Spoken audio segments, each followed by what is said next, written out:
Setiap tradisi Kristen memiliki suatu penekanan. Beberapa tradisi menekankan ibadah, beberapa menekankan doktrin dan kebenaran, beberapa menekankan keterlibatan sosial dan perbuatan baik. Beberapa menekankan kesatuan di antara orang percaya. Beberapa menekankan kehidupan Kristen yang penuh semangat. Dan semuanya ini adalah penekanan yang baik. Tetapi ada satu realitas esensial yang menyatukan semua penekanan kita yang sering kali diabaikan oleh banyak orang Kristen. Dialah pribadi yang mengalirkan semua hal yang baik di dalam tubuh Kristus. Dialah pribadi yang memberi dorongan dan memampukan kita di dalam bidang-bidang ini dan di dalam semua bidang lainnya dalam iman Kristen. Dia selalu menyertai kita, bekerja untuk menerapkan keselamatan kepada kita. Dialah kehidupan yang ada di dalam kita. Dia tidak lain adalah Roh Kudus Allah. I believe in God the Father Almighty, maker of heaven and earth. I believe in Jesus Christ, His only Son, our Lord, who was conceived by the Holy Spirit and born of the Virgin Mary. He suffered under Pontius Pilate, was crucified, died, and was buried. He descended into hell. The third day he rose again from the dead. He ascended into heaven. And is seated at the right hand of God the Father Almighty. From there he will come to judge the living and the dead. I believe in the Holy Spirit, The Holy Catholic Church, the communion of saints, the forgiveness of sins, the resurrection of the body, and the life everlasting. Amen.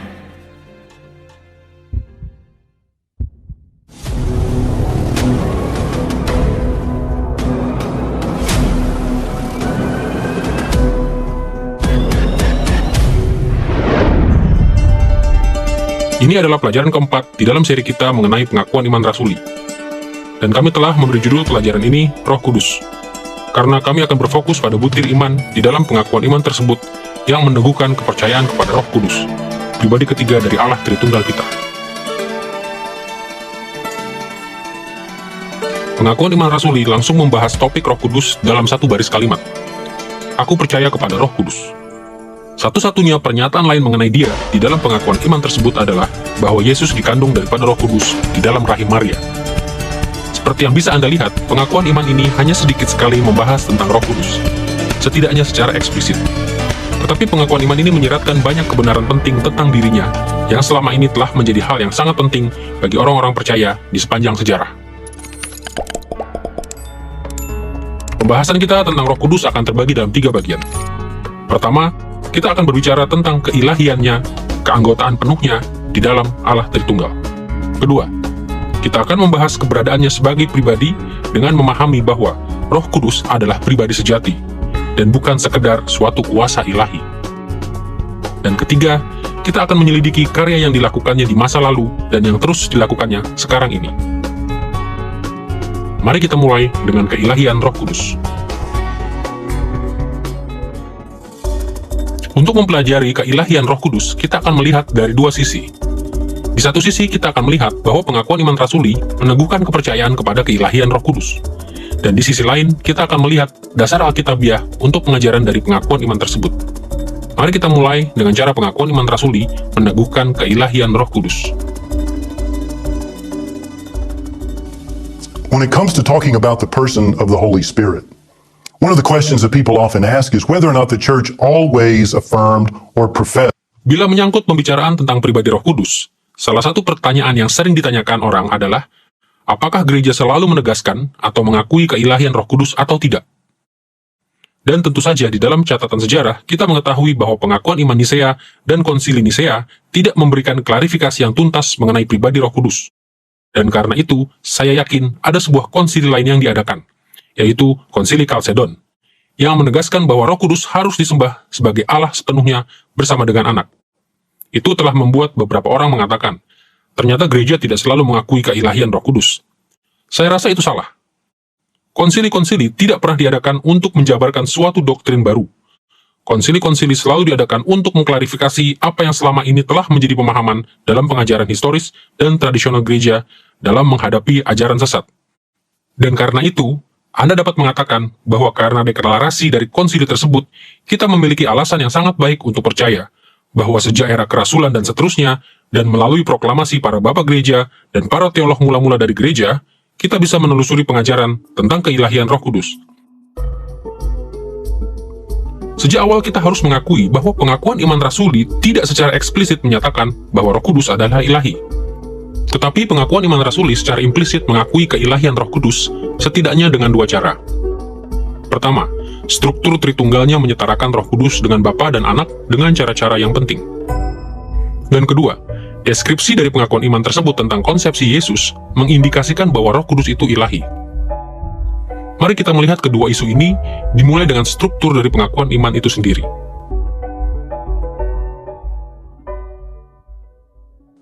Anda akan mengingat bahwa di dalam pelajaran sebelumnya, ketika kita membahas pengakuan iman ini dari perspektif doktrin Allah, kita menyebutkan bahwa pengakuan iman rasuli dapat dilihat terdiri dari 3 bagian utama, yang masing-masing dimulai dengan pernyataan, "Aku percaya."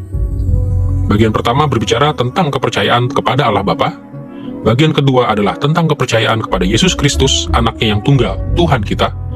Dan bagian ketiga merangkumkan kepercayaan kepada Roh Kudus dan mendaftarkan pelayanan-pelayanan aktifnya. Seperti yang telah kita lihat dalam pelajaran sebelumnya, pengakuan iman rasuli berkembang seiring berjalannya waktu, dan versi-versinya yang paling awal merupakan pengakuan iman baptisan lokal.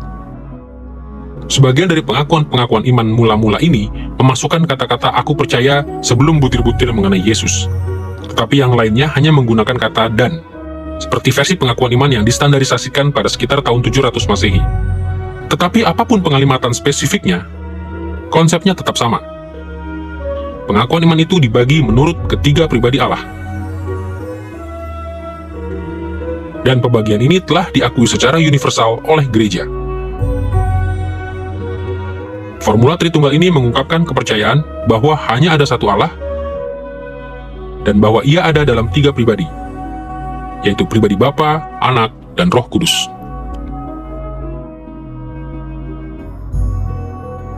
Bapak gereja mula-mula Hippolytus yang hidup pada tahun 170-236 Masehi menjelaskan bahwa pengakuan iman untuk baptisan yang digunakan pada zamannya menunjukkan struktur Tritunggal itu dengan sangat eksplisit. Pengakuan iman ini mungkin dimulai dengan suatu pengakuan iman lokal, tetapi tampaknya telah berkembang sehingga penggunaannya menjadi cukup luas. Bahasanya sangat mirip dengan pengakuan iman rasuli modern, dan cara penggunaannya di dalam upacara-upacara baptisan menonjolkan penekanan yang kuat pada Tritunggal. Hippolytus menjelaskan bahwa baptisan dilakukan dengan mencelupkan seseorang ke dalam air 3 kali.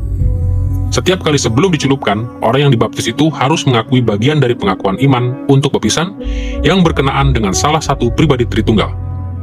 Pertama-tama orang itu mengakui kepercayaan kepada butir-butir iman yang berhubungan dengan Bapa. Lalu orang itu dicelupkan ke dalam air. Setelah itu tibalah pengakuan akan butir-butir iman yang berhubungan dengan Anak, yang diikuti oleh pencelupan kedua. Dan akhirnya pengakuan akan butir-butir iman yang berhubungan dengan Roh Kudus, dan pencelupan yang ketiga dan terakhir. Melalui praktek ini dan praktek-praktek serupa di dalam gereja mula-mula, kita bisa melihat bahwa struktur dari pengakuan iman itu sendiri secara sengaja dirancang untuk menekankan keilahian dan karya dari masing-masing pribadi Tritunggal, termasuk Roh Kudus.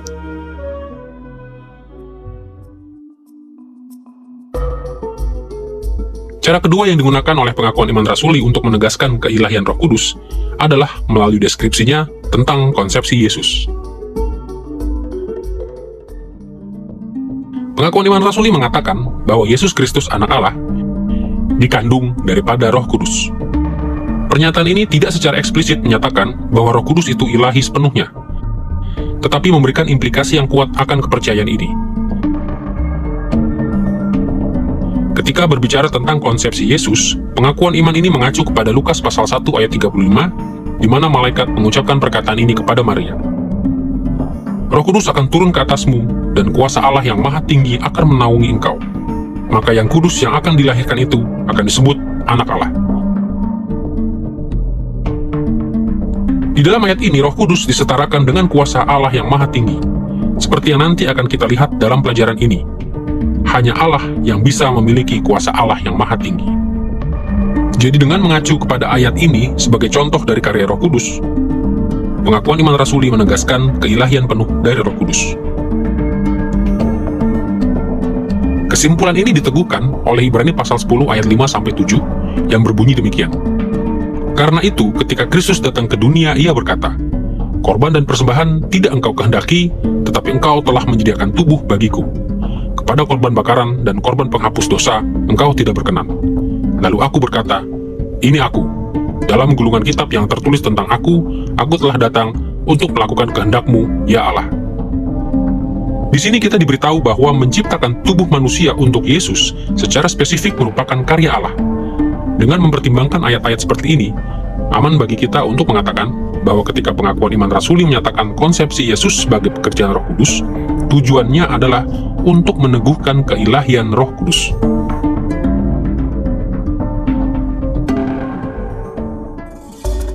Kini, setelah kita melihat bagaimana pengakuan iman rasuli mengungkapkan kepercayaan kepada keilahian Roh Kudus, mari kita melihat dasar Alkitabiah untuk apa yang dikatakannya. Sangatlah penting untuk menyadari bahwa iman yang kita akui saat ini telah dipegang secara konsisten selama berabad-abad. Inilah salah satu alasan yang menjadikan pemahaman tentang apa yang diajarkan oleh pengakuan iman rasuli mengenai keilahian Roh Kudus sangat bermanfaat. Walaupun demikian, keyakinan terbesar kita berasal dari kitab suci itu sendiri. Kita menghargai pengakuan iman tersebut sebagai sebuah rangkuman dari kitab suci, bukan sebagai pengganti kitab suci. Dan karena alasan ini, selalu penting bagi kita untuk memastikan bahwa apa yang dikatakan oleh pengakuan iman itu Alkitabiah. Menurut saya, kita melihat setidaknya ada 4 penjelasan yang diberikan oleh kitab suci untuk mengukuhkan keilahian Roh Kudus. Pertama, fakta bahwa Roh Kudus digunakan secara bergantian dengan Allah di dalam ayat-ayat tertentu. Rangkaian bukti kedua bagi kealahan Roh Kudus adalah fakta bahwa atribut-atribut tertentu yang hanya dimiliki oleh Allah juga dianggap sebagai milik Roh Kudus. Ketiga, Roh Kudus juga melakukan karya-karya yang hanya bisa dilakukan oleh Allah. Dan terakhir, kita melihat bahwa Roh Kudus dimasukkan dalam nama tunggal tersebut, Matius pasal 28, yang mana di dalam nama tersebut orang-orang Kristen dibaptiskan. Dasar Alkitabiah untuk mempercayai keilahian Roh Kudus dapat ditunjukkan dengan banyak cara. Tetapi untuk tujuan kita akan berfokus pada nama-nama sebutannya, atribut-atribut yang dimilikinya, karya yang dilakukannya, dan formula Tritunggal yang mengacu kepadanya. Mari kita mulai dengan nama-nama yang berbeda yang digunakan untuk Roh Kudus dalam kitab suci. Roh Kudus disebut dengan banyak sekali nama dalam Alkitab. Sebagian dari nama-nama ini mengungkapkan keilahiannya dengan cara yang sangat implisit. Yang lainnya dengan sangat eksplisit menyebutnya ilahi. Dan yang lainnya berada di antara kedua ekstrim ini. Mungkin nama yang mengimplikasikan keilahiannya dengan cara yang paling implisit adalah nama Roh Kudus. Istilah kudus dapat digunakan untuk aspek-aspek ciptaan yang tidak ilahi dalam pengertian apapun. Kata kudus secara umum merujuk kepada benda-benda yang dibedakan dengan benda-benda serupa lainnya, karena benda-benda itu istimewa bagi Allah dalam pengertian tertentu. Jadi kata kudus tidak pada dirinya menunjukkan bahwa Roh Kudus itu ilahi. Walaupun demikian, penting untuk dicatat bahwa di seluruh perjanjian lama, Allah lah yang berulang kali disebut yang kudus. Kita melihat hal ini di dalam banyak sekali ayat, seperti dalam 2 Raja-Raja pasal 19 ayat 22, Yesaya pasal 30 ayat 11-15, dan Hosea pasal 11 ayat 9-12. Dan ada nas-nas lain yang tampaknya merujuk kepada Allah sendiri dengan nama Roh Kudus, seperti dalam Yesaya pasal 63 ayat 10-11. Kita juga melihat tipe penamaan ini di dalam karya sastra Yahudi kuno yang tidak diinspirasikan, seperti dalam kitab Hikmat, pasal 9 ayat 17. Berdasarkan setting dari perjanjian lama ini adalah sah jika kita melihat suatu implikasi keilahian di dalam nama Roh Kudus. Dengan mengingat nama-nama yang sangat implisit ini, mari kita melihat beberapa nama yang mengindikasikan keilahian Roh Kudus dengan cara yang berkisar antara sangat implisit dengan sangat eksplisit.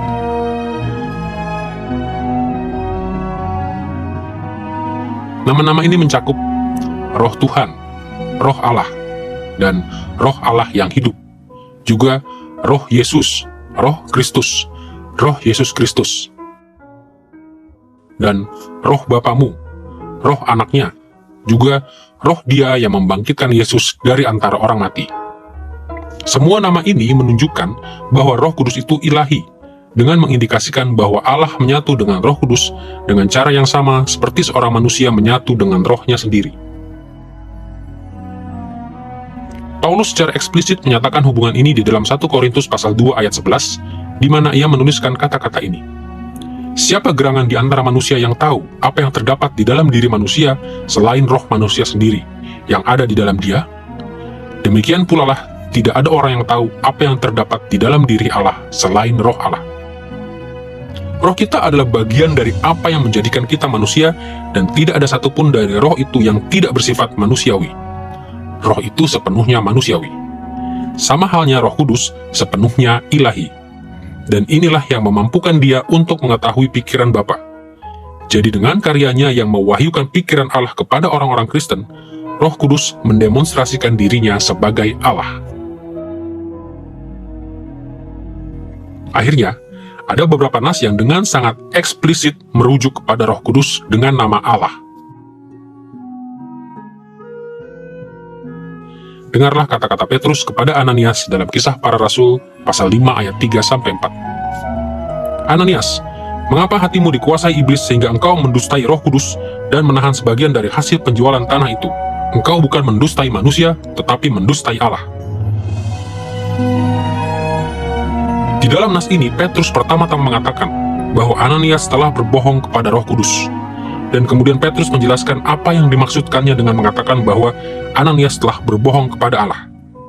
Di sini Rasul Petrus secara terang-terangan menyebut Roh Kudus Allah. Jadi, saat kita memikirkan nama-nama yang digunakan untuk menyebut Roh Kudus di dalam kitab suci, kita bisa melihat bahwa banyak di antara nama-nama itu yang mengindikasikan keilahiannya dengan cara-cara yang berkisar dari sangat implisit hingga sangat eksplisit. Cara kedua yang digunakan Alkitab untuk mendemonstrasikan keilahian Roh Kudus adalah dengan menganggap atribut-atribut ilahi sebagai miliknya. Para teolog Kristen telah secara tradisional berbicara tentang Allah yang memiliki dua atribut yang berbeda-beda. Atribut-atribut yang communicable dan atribut-atribut yang incommunicable. Di satu sisi, ia memiliki atribut-atribut yang communicable yang dapat dikomunikasikan atau dibagikan dengan cara tertentu kepada ciptaan-ciptaannya. Sebagai contoh, Allah memiliki atribut rasio yang dikomunikasikan atau dibagikannya kepada umat manusia. Sebagai makhluk yang terbatas, manusia tidak memahami jalan pikiran Allah secara sempurna. Tetapi kita masih memiliki kapasitas untuk berpikir dengan cara-cara yang rasional. Tentu saja tidak berarti bahwa kita ilahi. Ini hanya membuktikan bahwa kita diciptakan oleh Allah yang rasional, yang mengkomunikasikan sebagian atribut rasionya kepada kita. Rasio kita berasal dari rasionya. Kita merefleksikan atribut rasionya karena kita adalah ciptaannya.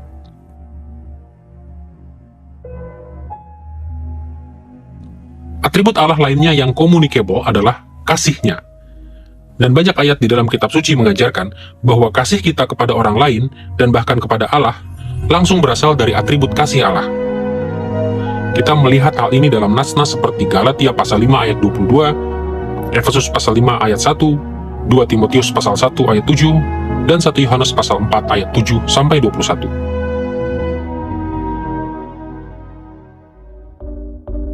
Tetapi Allah juga memiliki atribut-atribut yang incommunicable, atribut-atribut yang pada hakikatnya tidak dapat dibagikan kepada ciptaannya.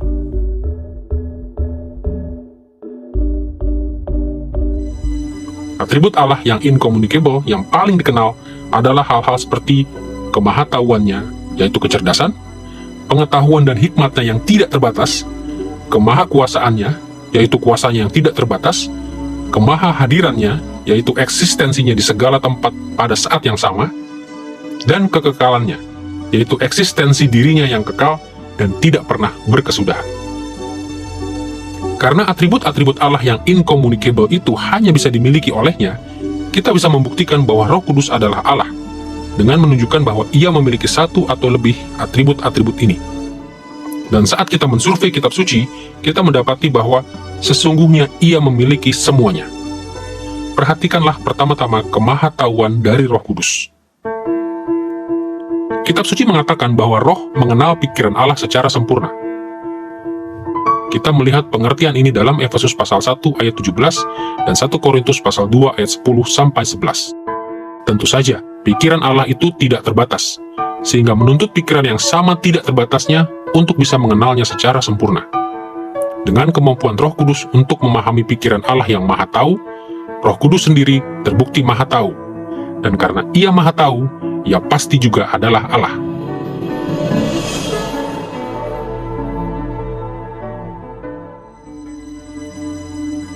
Roh Kudus juga terbukti adalah Allah karena kemahakuasaannya. Kuasanya adalah kuasa Allah yang tidak terbatas.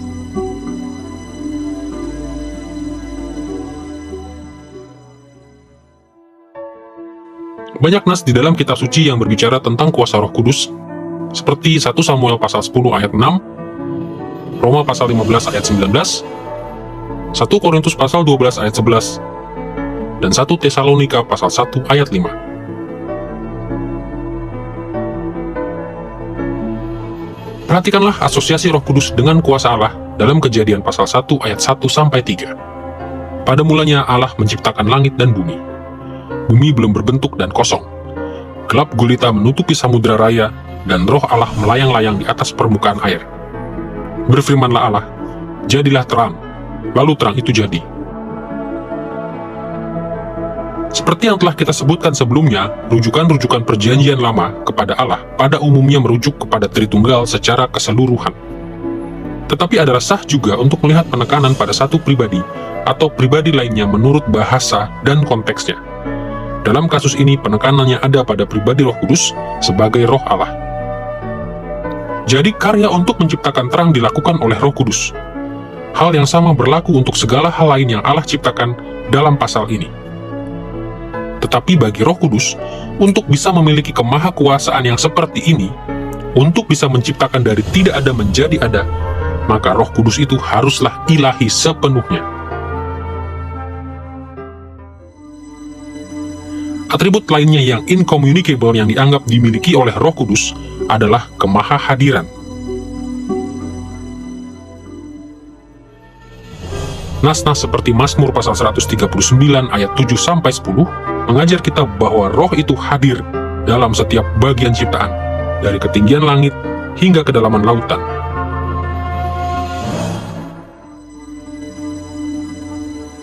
Dan Roh Kudus juga memiliki atribut kekekalan.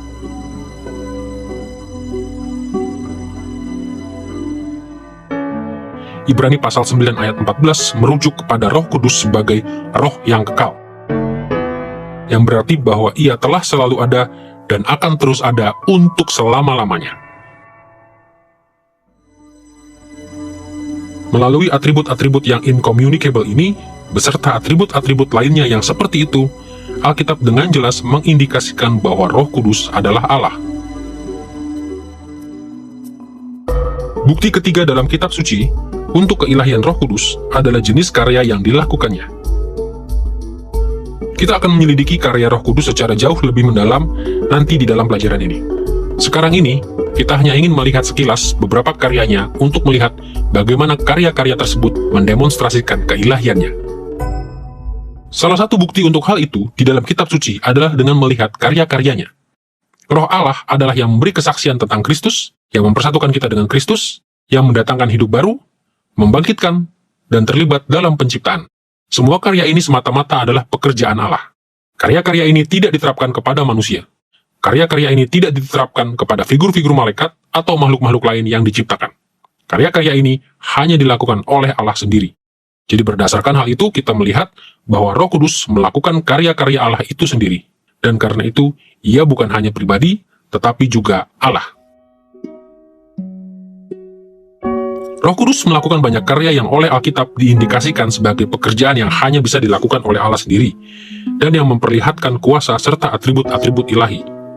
Sebagai contoh, Ia menciptakan hidup baru ketika Ia melahirbarukan roh kita, seperti yang kita baca dalam Roma pasal 8 ayat 11. Dia adalah jalan masuk kita kepada Bapa, seperti yang diajarkan kepada kita oleh Efesus pasal 2 ayat 18. Ia mengaplikasikan keselamatan kepada kita, seperti yang kita pelajari dari Roma pasal 5 sampai pasal 8. Kuasanya ada di balik mujizat-mujizat para nabi, dan bahkan di balik mujizat-mujizat dari Tuhan kita Yesus, seperti yang kita lihat di dalam nas-nas seperti Roma pasal 15 ayat 4 dan ayat 19.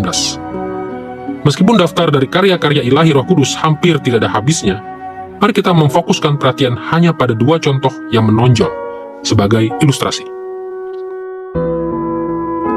Pertama-tama, Roh Kudus menginspirasikan penulisan kitab suci yang adalah firman Allah itu sendiri. Dan dengan menyadari bahwa firman Roh Kudus itu adalah firman Allah, kita mengakui bahwa Roh Kudus adalah Allah sendiri. Kita menemukan pengertian ini dalam Matius pasal 10 ayat 20, Yohanes pasal 3 ayat 34, Kisah Para Rasul pasal 1 ayat 16 dan pasal 4 ayat 31, juga dalam Efesus pasal 6 ayat 17. Sebagai satu contoh saja, dengarkanlah kata-kata Petrus dalam 2 Petrus pasal 1 ayat 20-21 demikian. Tidak ada nubuat kitab suci yang muncul dari penafsiran nabi itu sendiri. Sebab nubuat tidak pernah berasal dari kehendak manusia, tetapi orang-orang berbicara dari Allah saat mereka digerakkan oleh Roh Kudus. Dalam nas ini, Petrus mengajarkan bahwa digerakkan oleh Roh Kudus berarti berbicara dari Allah.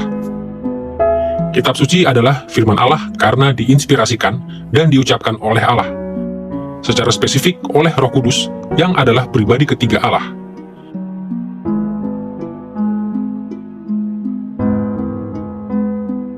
Sebagai contoh lain, karya Roh Kudus sebagai penolong menunjukkan bahwa Ia adalah Allah. Dalam Yohanes pasal 14-16, Yesus menyebut Roh Kudus sebagai penolong yang melakukan hal-hal seperti menyingkapkan kebenaran, menginsafkan dunia akan dosa, dan bersaksi bagi Yesus. Dan meskipun terdengar janggal pada awalnya, pelayanan ini menjadikan Roh Kudus bahkan lebih bernilai ketimbang kehadiran Yesus sendiri secara langsung di bumi. Seperti yang Yesus katakan di dalam Yohanes pasal 16 ayat 7. Namun benar yang kukatakan ini kepadamu, adalah lebih berguna bagi kamu jika aku pergi. Sebab jikalau aku tidak pergi, penghibur itu tidak akan datang kepadamu. Tetapi jikalau aku pergi, aku akan mengutus dia kepadamu. Coba renungkan sejenak hal ini. Menurut Yesus sendiri, keadaan gereja akan jauh lebih baik dengan kehadiran Roh Kudus ketimbang keadaan kita dengan kehadiran jasmani Yesus secara langsung. Tetapi suatu keberadaan yang diciptakan dan terbatas tidak pernah bisa menandingi berkat dari kehadiran Kristus di bumi. Tidak, agar Roh Kudus bisa lebih bermanfaat bagi kita ketimbang Allah Anak, Roh itu sendiri haruslah Allah. Cara keempat yang digunakan kitab suci untuk menegaskan keilahian Roh Kudus adalah melalui formula-formula Tritunggal yang mencantumkan namanya bersama-sama dengan nama-nama Bapa dan Anak.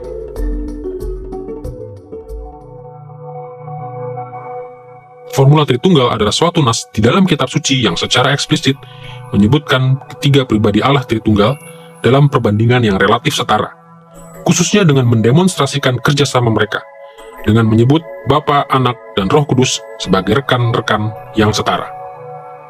Alkitab mengindikasikan bahwa Roh Kudus itu sama ilahinya seperti Bapa dan Anak. Kita menemukan formula-formula ini dalam Roma pasal 15 ayat 30, 1 Korintus pasal 12 ayat 4-6, 2 Tesalonika pasal 2 ayat 13-14, dan beberapa nas lainnya. Mari kita melihat dua contoh saja dari formula-formula ini. Yang pertama bisa ditemukan dalam Matius pasal 28 ayat 19, di mana Yesus memberikan perintah ini. Karena itu pergilah, jadikanlah semua bangsa muridku dan baptislah mereka dalam nama Bapa dan Anak dan Roh Kudus. Di dalam formula ini, Yesus mengindikasikan bahwa baptisan harus dilakukan di dalam nama atau otoritas dari ketiga pribadi Tritunggal secara bersama-sama. Perintah ini tidak membedakan kemuliaan yang relatif di antara pribadi-pribadi Allah. Sebaliknya, perintah ini menampilkan ketiganya setara. Contoh kedua yang jelas muncul dalam 2 Korintus pasal 13 ayat 14, di mana Paulus menuliskan kata-kata ini. Kasih karunia Tuhan Yesus Kristus dan kasih Allah dan persekutuan Roh Kudus menyertai kamu sekalian. Di bagian berkat penutup dalam suratnya ini, Paulus mengelompokkan bersama-sama Anak, yaitu Tuhan Yesus Kristus, Bapa yang secara sederhana disebutnya sebagai Allah, dan Roh Kudus. Dengan melakukan itu, Ia menampilkan ketiga pribadi sebagai rekan-rekan yang setara dalam menyediakan berkat-berkat keselamatan. Formula-formula seperti ini mengindikasikan bahwa Roh Kudus adalah pribadi yang setara di dalam Allah Tritunggal. Formula-formula itu mendemonstrasikan bahwa Bapa, Anak, dan Roh Kudus setara satu sama lain dalam hal yang menyangkut atribut-atribut dan aktivitas-aktivitas ilahi yang esensial, seperti menyediakan kasih karunia dan keselamatan bagi orang-orang berdosa, dan juga menerima hormat serta penyembahan sebagai Allah. Doktrin Kristen tentang Tritunggal mengajarkan bahwa satu Allah ada secara kekal di dalam suatu kesatuan keberadaan sebagai tiga pribadi. Karena Roh Kudus adalah Allah, adalah benar dan tepat jika kita tidak hanya berdoa kepada Dia, tetapi juga meninggikannya sebagai Allah.